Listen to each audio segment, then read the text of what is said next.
Saudação a todos, aqui é André Michelin, sejam muito bem-vindos ao nosso espaço de celebração em Candelária.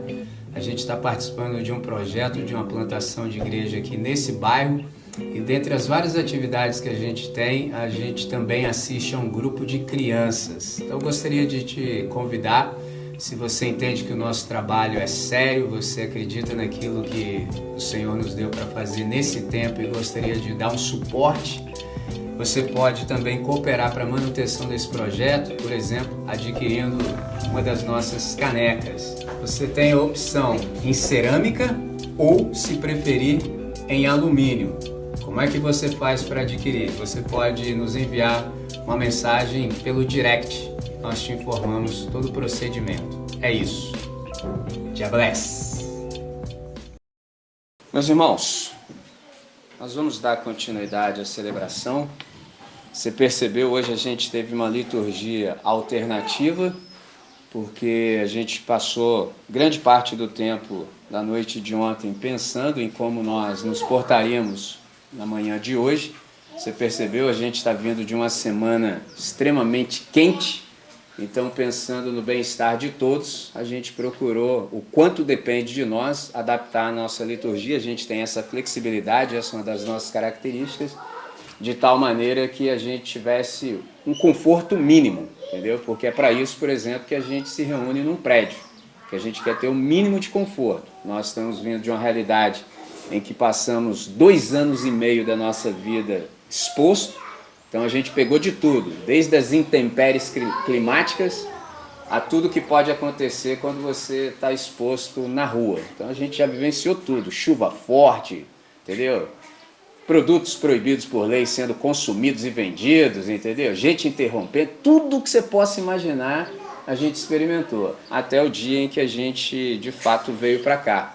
Então a gente está preparando o ambiente da melhor maneira que a gente pode, você sabe, os nossos recursos são ínfimos, então a gente tem se esmerado. Então pensando nisso, essa é a razão pela qual nós fizemos a liturgia como você e eu experimentamos exatamente agora. Hoje a gente tem o nosso espaço de reagindo, é o 17º, a gente começou uma conversa acerca dos dons espirituais, então eu já quero te chamar, você pode deixar o seu texto aberto para a primeira carta de Paulo aos Coríntios, no capítulo 12, é um dos textos que nós vamos voltar a nossa atenção, nós vamos retomá-lo, e à medida em que a gente conversar, vá anotando, por exemplo, se você tiver alguma dúvida, e no momento oportuno, quando eu terminar a exposição, você pode ter as suas dúvidas dirimidas, tá certo? Então eu vou te chamar para a gente fazer uma oração, para que Deus possa, de fato, continuar a nos falar ao coração. Senhor, é sempre motivo de toda alegria para nós nos reunirmos, ouvirmos a Tua voz. Então, nessa manhã em específico, a nossa oração de modo continuado é: deixa-nos, Pai, sermos vulneráveis ao Teu Espírito. Nós sabemos que o Teu Espírito reage à comunidade e nós queremos, de fato, experimentar essa vulnerabilidade à ação do Teu Espírito sobre nós. Então, conduza-nos, Pai, orienta-nos de tal maneira que vivamos e vivenciemos tudo aquilo que o Senhor tem separado para nós. Para o máximo louvor da sua glória, nosso benefício, honra de Cristo Jesus, hoje e sempre. Amém, Senhor. Amém. Muito bem. Se você observa, por exemplo, 1 Coríntios, no capítulo 12, o verso 1, eu faço uma leitura, por exemplo, na paráfrase que o Eugene Peterson construiu. A ideia é o seguinte, que ele quer falar sobre as inúmeras maneiras pelas quais o Espírito de Deus se manifesta na nossa vida. Esse é um tema complexo e quase sempre mal compreendido, mas vocês precisam ser informados. Qual é a ideia? Acerca dos dons espirituais, nós não podemos ser ignorantes. A gente precisa saber de fato o que os dons significam e qual a importância dele na nossa vida. Para isso, no encontro anterior, eu comecei do básico, do elementar, do fundamental, do essencial, do imprescindível. E eu procurei fazer uma distinção entre dom, fruto e dons. Dom, fruto e dom. Por quê? Porque a gente precisa discernir e distinguir para a gente não mais se confundir. É interessante observar que não raro a gente percebe, por exemplo, dificuldades de distinguir entre dom do Espírito e fruto do Espírito. E aí, como eu disse, a gente não pode confundir, por exemplo, dom do Espírito no singular, fruto do Espírito também no singular e os dons do Espírito no plural.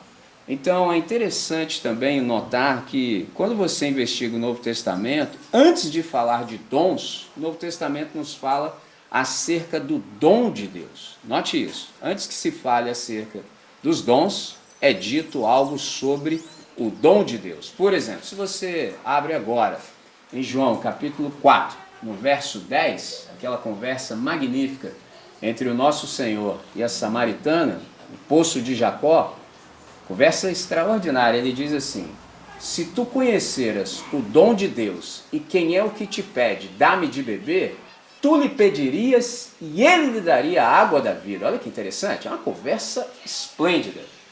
Por quê? Ele está dizendo o seguinte: se você soubesse o que Deus tem para dar e quem eu sou, a pergunta seria o contrário, porque na verdade sou eu te pedindo água agora. E a gente está nesse diálogo. Só que se você soubesse qual é a minha real identidade e o que o Pai quer dar como uma dádiva, aí seria exatamente o oposto do que acontece agora. Tu me pedirias e eu lhe daria água viva. É um negócio fantástico. Então, antes de falar acerca de dons, é preciso que a gente discirna o dom de Deus. Por exemplo, vem comigo a Atos capítulo 8. Atos capítulo 8 é um episódio interessantíssimo. Faço esse recorte. Por exemplo, se você vem comigo exatamente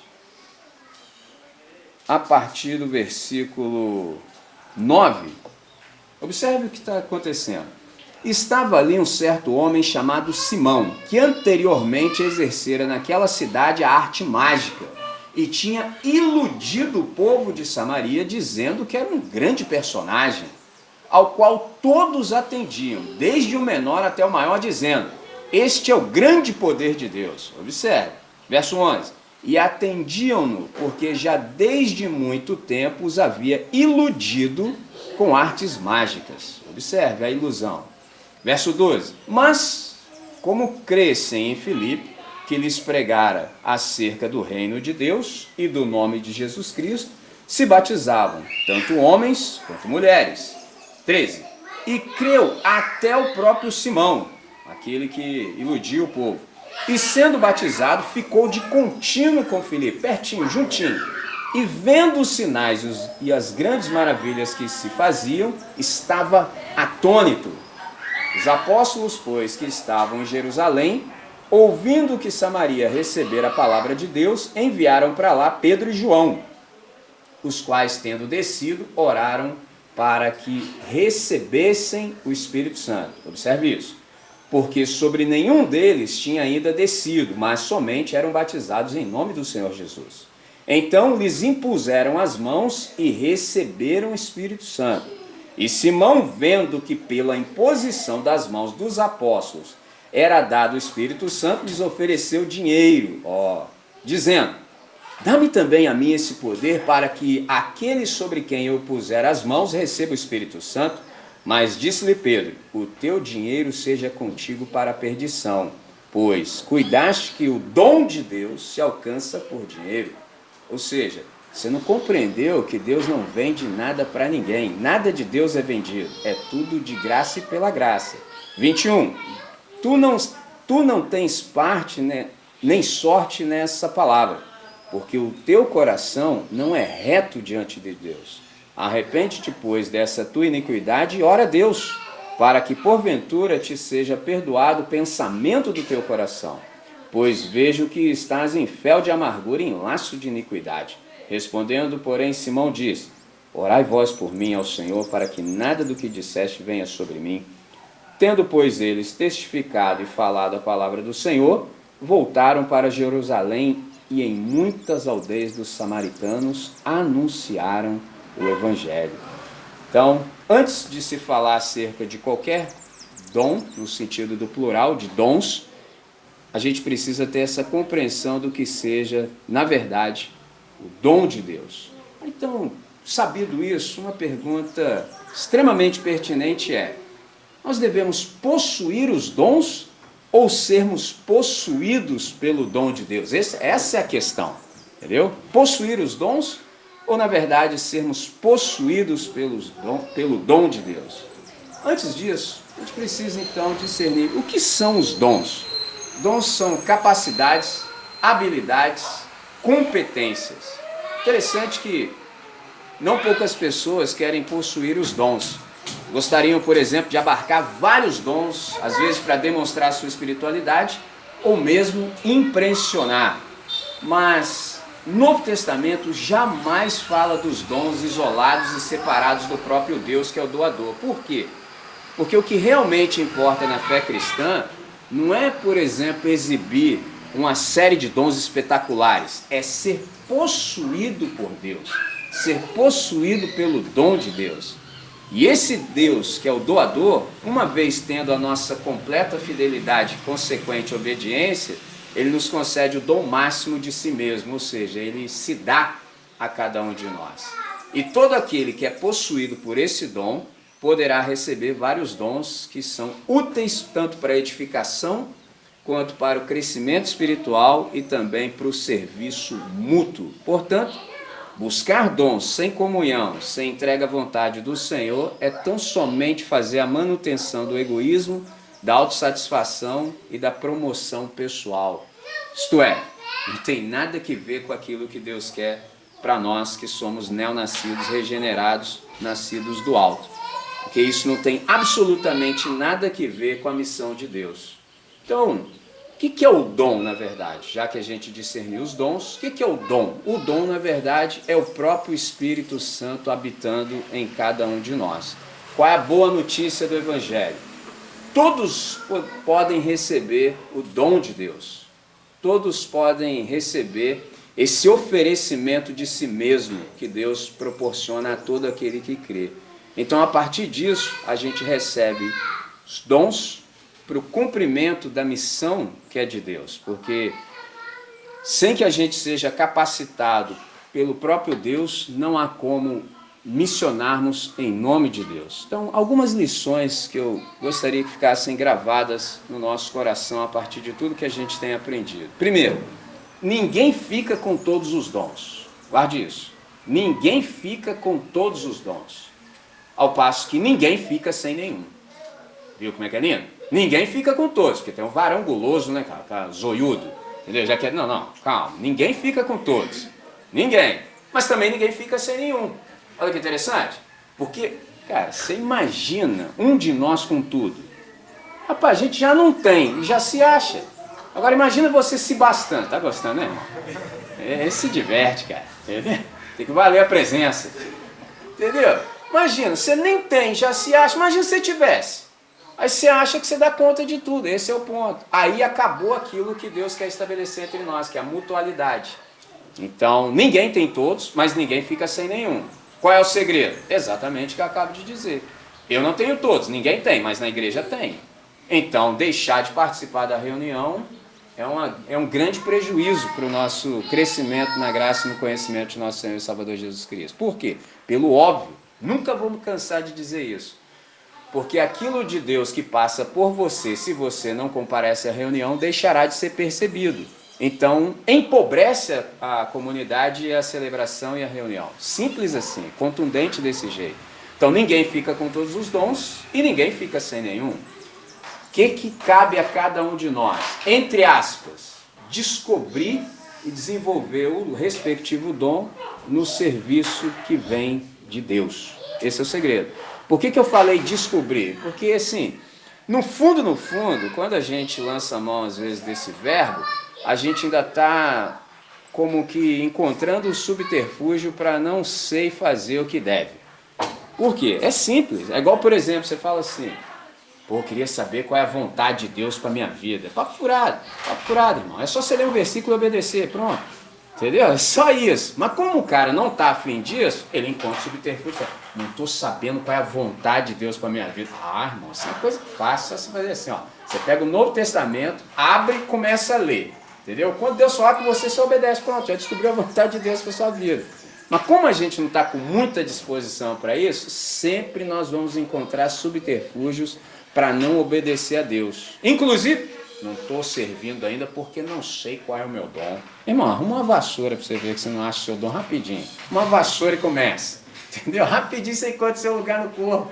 Entendeu? Mas isso a gente não está querendo muito, entendeu? Então sempre a gente vai encontrar um subterfúgio. Qual é a nossa parte? Desenvolver no serviço os dons que vêm de Deus. Quem é a fonte dos dons? Exatamente a Trindade. Então a Trindade é a origem de todos os dons. E é interessante também que os dons são concedidos para um fim proveitoso. Nunca, jamais, sob hipótese alguma, para um espetáculo ou engrandecimento particular. Outra, não deve, por exemplo, haver nenhuma competição, nem tampouco concorrência, haja vista que Deus é a fonte de todos os dons. Ou seja, não há nada que a gente experimente que não tenha como fonte primeira Deus. Então não há por que a gente competir, não há por que, por exemplo, a gente concorrer. Para que serve o dom? O dom é para o semelhante, o dom é para o nosso próximo, o dom é para a diaconia, o dom é para o serviço. Traduzindo, relembrando, a igreja é a única sociedade que existe para o bem dos não-membros. Olha que negócio fantástico. A igreja é a única sociedade que existe para o bem, ou seja, para o benefício daqueles que não são membros. Ou seja, tudo que nos é dado não é simplesmente para nós, é para a gente servir o maior número de pessoas possível. Por isso que a gente precisa discernir, de fato, qual é o nosso lugar no corpo, para que a gente tenha maior eficácia e efetividade. A gente precisa estar no velador apropriado, porque dali a gente abençoa o maior número de pessoas possível na sociedade. Esse é o segredo. Então o dom é para o semelhante, o dom é para o próximo, é para a diaconia, é para o serviço. Então todos trabalham por todos. Então Deus é o dom supremo, ou seja, o dom na verdade é o Espírito Santo, e é Ele mesmo que concede dons a todos por sua graça, ou seja, é de grátis. Ninguém tem que pagar absolutamente nada, porque nada de Deus está à venda. Qualquer pessoa que peça dinheiro para qualquer coisa de Deus é um charlatão, entendeu? O dinheiro serve para manutenção, por exemplo, das coisas físicas que a gente tem, porque não dá para fazer nada aqui nesse planeta sem dinheiro. Mas o que vem de Deus é de graça e pela graça, de grátis. Então, note, por exemplo, 1 Coríntios, capítulo 12, o verso 11. 1 Coríntios, capítulo 12. 1 Coríntios, capítulo 12, o verso 11. Note qual é a instrução do apóstolo Paulo, pelo Espírito de Deus, acerca dos dons. 1 Coríntios, capítulo 12, o verso 11 diz assim: mas um só e o mesmo Espírito opera todas estas coisas, repartindo particularmente a cada um como quer. Traduzindo, Deus, por seu Espírito, dá o que Ele quer a quem quer, na hora que quer, e não deve satisfação a absolutamente ninguém. O que isso significa para nós? Com a mesma liberdade e espontaneidade do vento, o Espírito do Senhor pode soprar e atuar onde quer e como quer. Logo, não compete a ninguém estruturar, por exemplo, a ação do Espírito Santo. O cara não pode dar ordem para o Espírito. Não, você vai soprar aqui agora do jeito que eu quero. Marquei a hora, é agora. Ah, que isso, cara. Entendeu? O Hugo já soprou dali. Teve uns peão aí no final dos 90 que andava soprando e a galera ia caindo. Que isso, velho? Você tá maluco, velho? Eu nunca vi Deus derrubar. Deus coloca você sobre os pés. Coloca-te sobre os pés e falarei contigo. Qual é a lógica? Porque prostrado a gente já está desde que chegamos aqui no planeta. Então Deus não está precisando derrubar ninguém não, entendeu? Então Deus precisa nos colocar sobre os pés. Então nesse sentido, o Espírito de fato é soberano e Ele concede os dons a quem quer, quando quer, e não deve explicação a absolutamente ninguém. Então o Espírito do Senhor, Ele pode agir onde, quando e como quer. Portanto, As manifestações do Espírito hoje, elas podem ser semelhantes, idênticas ou absolutamente diferentes das manifestações, por exemplo, relatadas na Escritura. Porém, o trabalho de Deus continua sendo o mesmo e Ele envia os dons e as manifestações necessárias para o cumprimento da sua própria missão.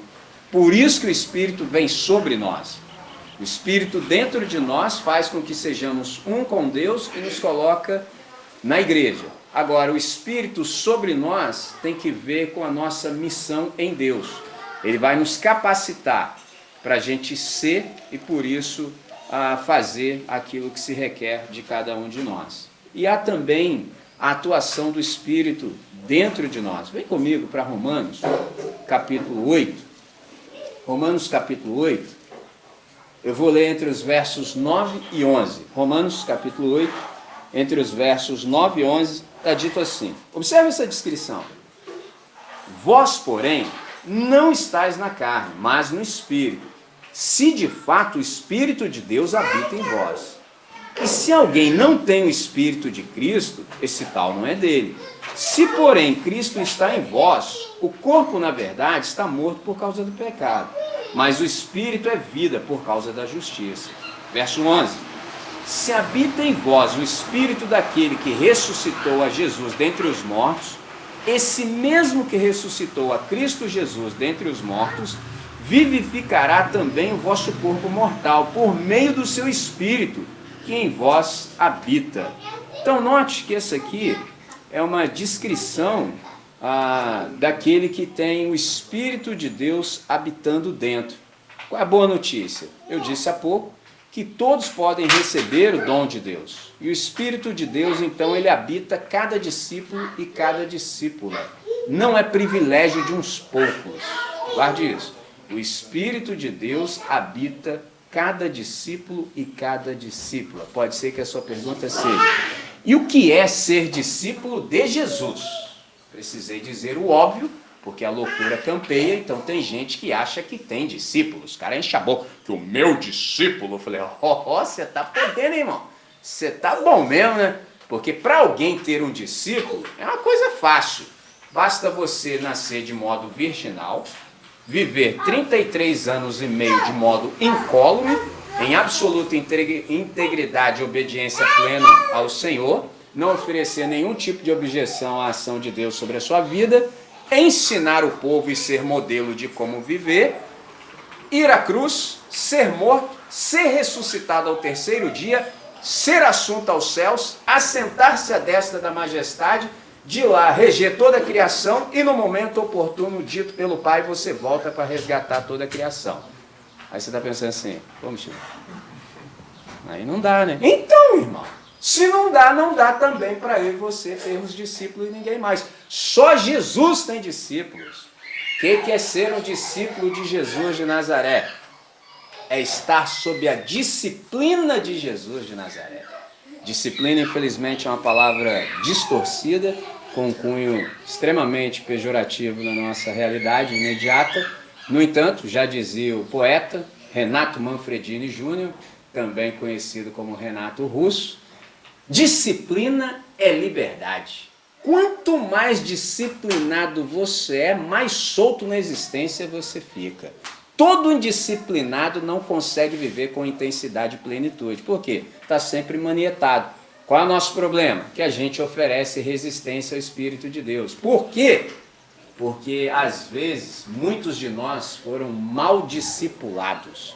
Toda vez que você não é bem discipulado, você resiste ao Espírito de Deus sem perceber. Deus fala com você, você fala não. Qualquer coisa que Deus te fala, você vai falar não, você não foi bem discipulado. Agora, quando você é bem discipulado, você sente prazer em estar sob a disciplina de Cristo Jesus e isso te enche o coração de alegria e você todo dia está pensando em como obedecer mais. Esse é o ponto. Suas perguntas são sempre assim, como é que eu posso obedecer mais a Deus? Então você percebeu em Romanos capítulo 8, entre os versos 9 e 11, que aqui é uma descrição de uma pessoa na qual Cristo habita pelo seu Espírito. Então a pergunta que a gente faz é, como é que é uma pessoa assim, em que o Espírito habita, como é que ela vive e como é que ela age? Isso nos leva, por exemplo, a Gálatas, no capítulo 5, versos 16 a 26. Gálatas, capítulo 5, carta de Paulo aos Gálatas, capítulo 5. Eu começo a ler a partir do verso 16. Note que ele começa com a adversativa. Digo, porém, andai em espírito e não cumprireis a concupiscência da carne. Ou seja, se você é um neonascido, está sob a disciplina de Cristo Jesus, há um modo de andar. Andar aqui significa viver. Ande em espírito e não cumpra a concupiscência da carne. Aí a pergunta é, o que é esse negócio aí de concupiscência? Desejos irrefreados, entendeu? Ande em espírito e você não será dominado por esses desejos irrefreados. Aí ele começa a explicar, porque a carne cobiça contra o espírito, e o espírito contra a carne, e estes se opõem um ao outro, para que não façais as coisas que quereis. Ou seja, é uma luta contínua, sem tréguas. Mas, graças a Deus, se sois guiados pelo Espírito, não estáis debaixo da lei. 19.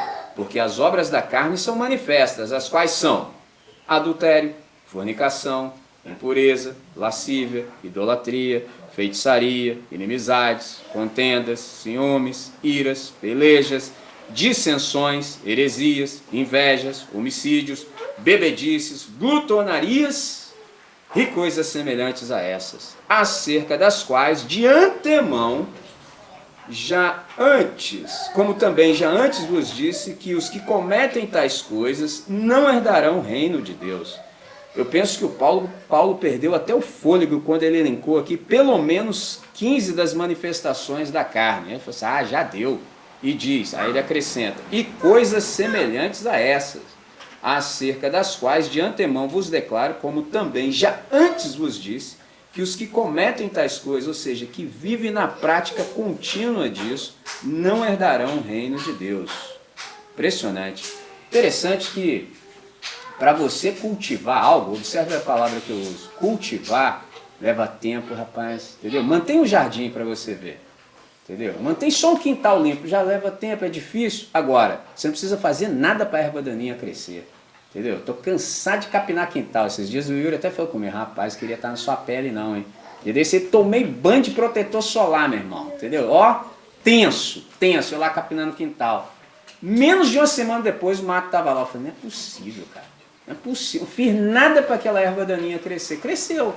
Assim são as obras da carne. Você precisa fazer absolutamente nada. Porque tem uma galera que fala assim, não, que o diabo quer que você faça. O diabo quer que você faça nada não, rapaz. Entendeu? Para o diabo é só fazer o que está na sua cabeça, no seu coração, para ele já se dá por satisfeito. Faz só, segue o seu coração, que tá, para mim está legal. Por exemplo, é aquela piada, anedota, que o camarada vai chegar numa reunião no prédio da igreja e vê o capeta moado do lado de fora. Rapaz. Fala, o que você está fazendo aí? Não tem nada para fazer aí dentro, o pessoal já resolve tudo sozinho.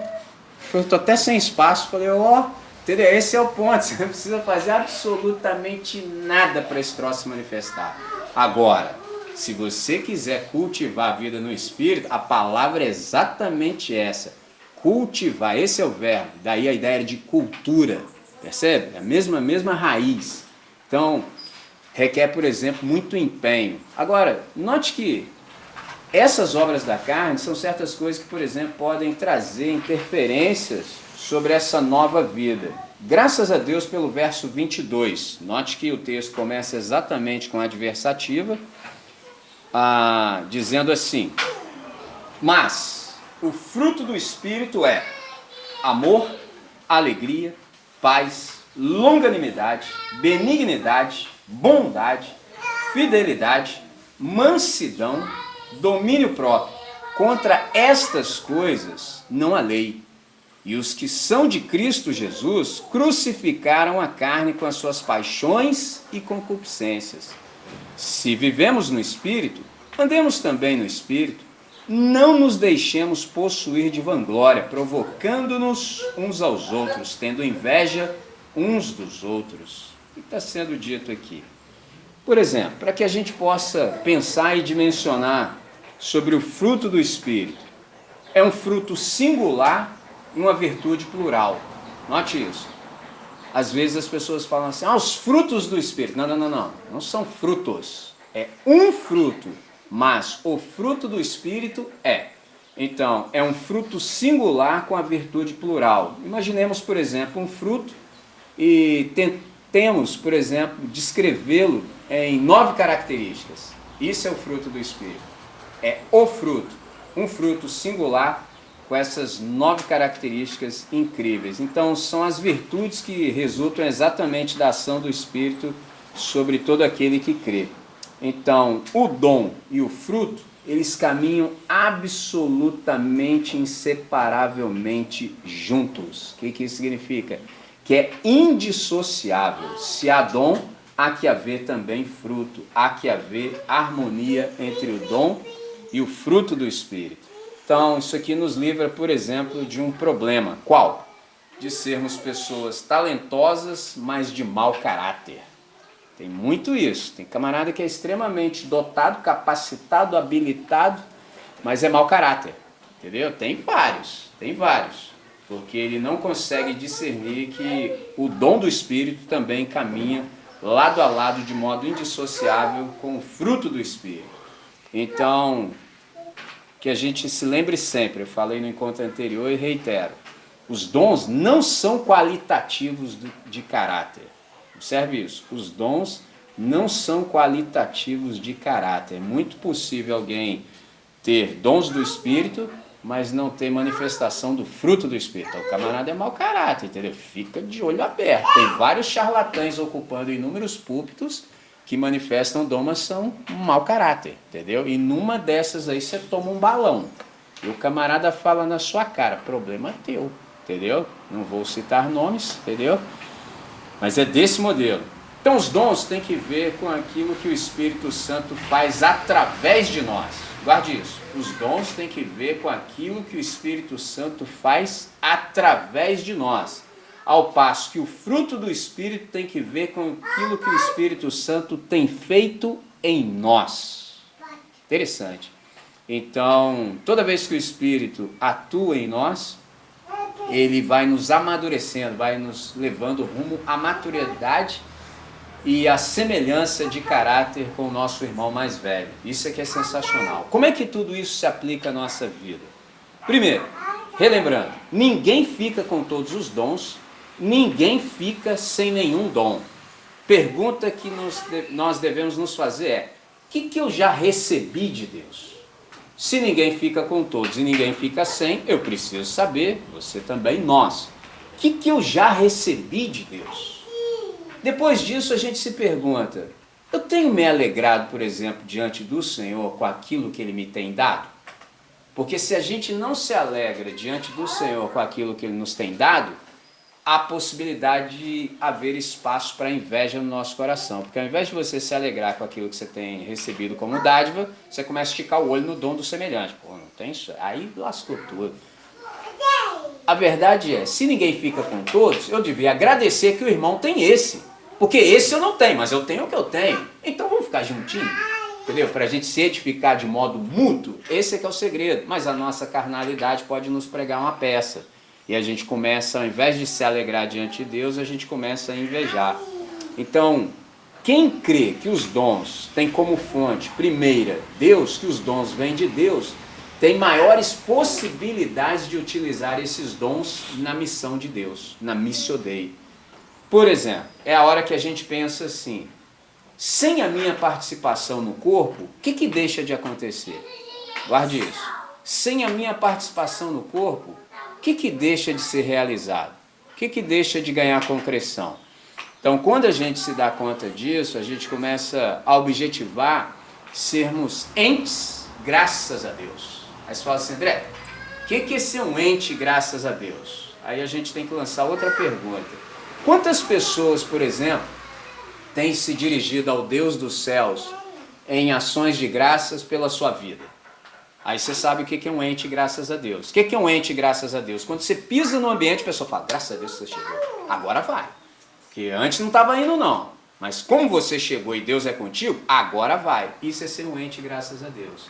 Então quando a gente tem esse tipo de percepção, a gente começa a discernir de fato que sem a nossa presença, muita coisa boa de Deus pode deixar de ganhar concreção histórica no tempo e no espaço, simplesmente porque a gente não estava onde deveria estar. Então, para quantos a nossa vida representa um dom de Deus? Para quantos a nossa vida representa um dom de Deus?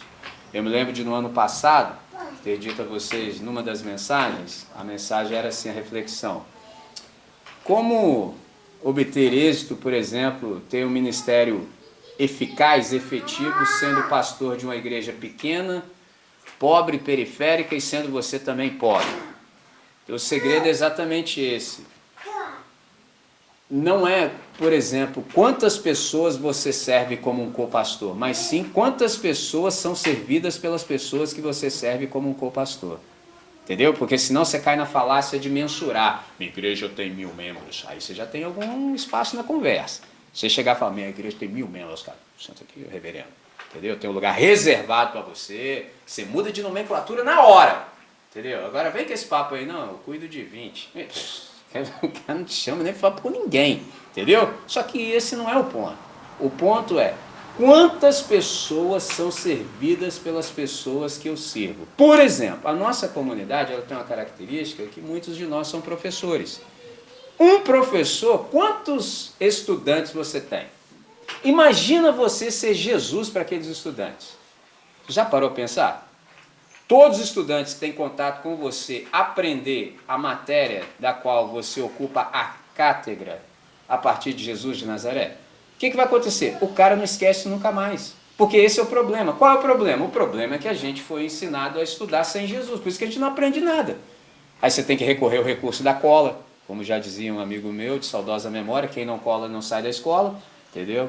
Meu amigo chamava Calunga, vocalista da banda Cabeça, baixista também dos Seletores de Frequência, que é a banda de outro amigo meu chamado Benegão. Quem não cola não sai da escola.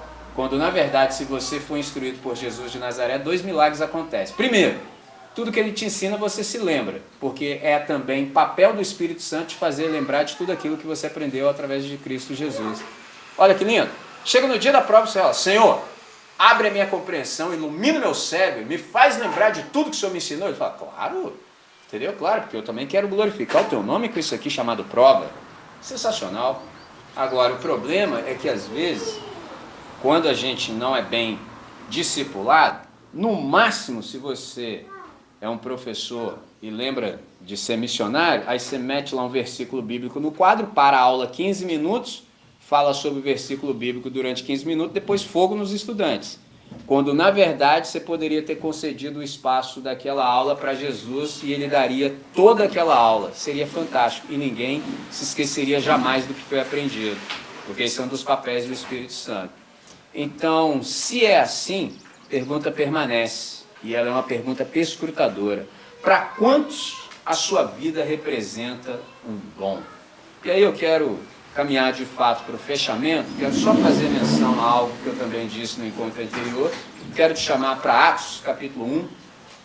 Atos capítulo 1, eu começo a ler com você exatamente a partir do versículo 4. Lembrando da boa notícia de que todos podem receber o dom de Deus. Se todos podem receber o dom de Deus, a pergunta é a partir do versículo 4, que eu leio agora. Atos capítulo 1, a partir do versículo 4, está dito assim, orientação do Senhor. E estando com eles, determinou-lhes que não se ausentassem de Jerusalém, diz o Lucas, mas que esperassem a promessa do Pai, que disse ele, de mim ouvistes. Verso 5, Jesus falando, porque na verdade João batizou com água, mas vós sereis batizados com o Espírito Santo não muito depois desses dias. Observe isso, há 2 batismos, há o batismo de João, que é com água, e há o batismo de Jesus, que é com e no Espírito Santo. E às vezes as pessoas fazem confusão.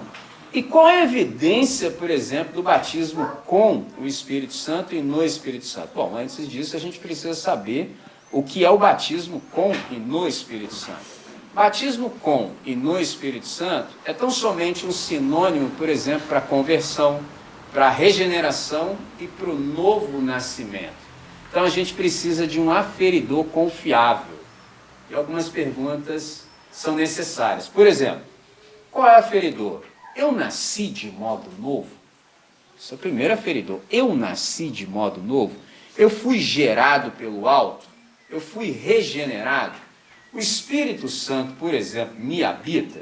O Espírito Santo está sobre mim? São 3 perguntas magníficas. Porque o Espírito Santo estar em mim, agora eu sei, me coloca na comunidade, me faz ser um com Deus. O Espírito Santo está sobre mim, me dá poder para ser a pessoa que eu fui regenerado para ser em Cristo Jesus. Traduzindo, eu deixo a minha velha natureza morrer de fome, e a cada novo dia eu cresço na graça e no conhecimento de Cristo Jesus para ser quem Ele me regenerou, me chamou para ser. Então, uma vez sabendo isso, agora sim, qual é a evidência do batismo com o Espírito Santo? Qual é a evidência que de fato demonstra que eu sou um regenerado, que eu nasci de modo novo, que eu sou um arrependido de modo contínuo? O fruto do Espírito. É isso que evidencia se eu sou de fato um neonascido, um convertido. Então, o fruto do Espírito, ele é verificável na minha vida? Quando as pessoas lançam um olhar sobre mim, elas percebem a manifestação do caráter de Cristo evidente em mim? Essa é a pergunta que deve ecoar no íntimo do nosso ser. Quero chamá-los para uma oração final, e eu leio um texto e oro a partir desse texto. É a oração que eu julgo ser a mais apropriada diante de tudo que a gente tem ouvido até aqui. Lucas capítulo 11, eu começo a partir do verso 9. Jesus conversando com aqueles que estão sob a sua disciplina, ele diz assim: e eu vos digo, pedi e dar-se-vos-á, buscai e achareis, batei e abrir-se-vos-á. Aí ele explica, porque qualquer que pede, recebe, e quem busca, acha, e a quem bate, abrir-se-lhe-á. E qual é o pai entre vós, se o filho lhe pedir pão, lhe dará uma pedra? Ou também, se lhe pedir peixe, lhe dará por peixe uma serpente? Ou também, se lhe pedir um ovo, lhe dará um escorpião? Pois, se vós, sendo maus, sabeis dar boas dádivas aos vossos filhos, quanto mais dará o Pai Celestial o Espírito Santo àqueles que lhe pedirem. Você percebeu o que Jesus falou? Isso aqui é um incentivo. Observe os 3 verbos: pedir, buscar e bater. Dá uma ideia de busca contínua, uma ação contínua. Não é que você vai ficar forçando Deus, não é nada disso, é o contrário. Em sabendo quem Deus é, isso deve nos motivar a orar de modo perseverante, continuado, porque eu confio no caráter da Trindade. Eu tenho razões plausíveis para fazer isso. Verso 10. Porque qualquer que pede, recebe. Quem busca, acha. E quem bate, abrir-se-lhe-á.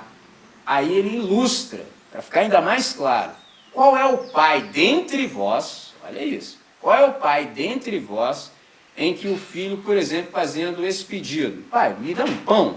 Aí o pai dá uma pedra. Pai, me dá um peixe. Aí o pai dá uma serpente. Pai, me dá um ovo. O pai dá um escorpião.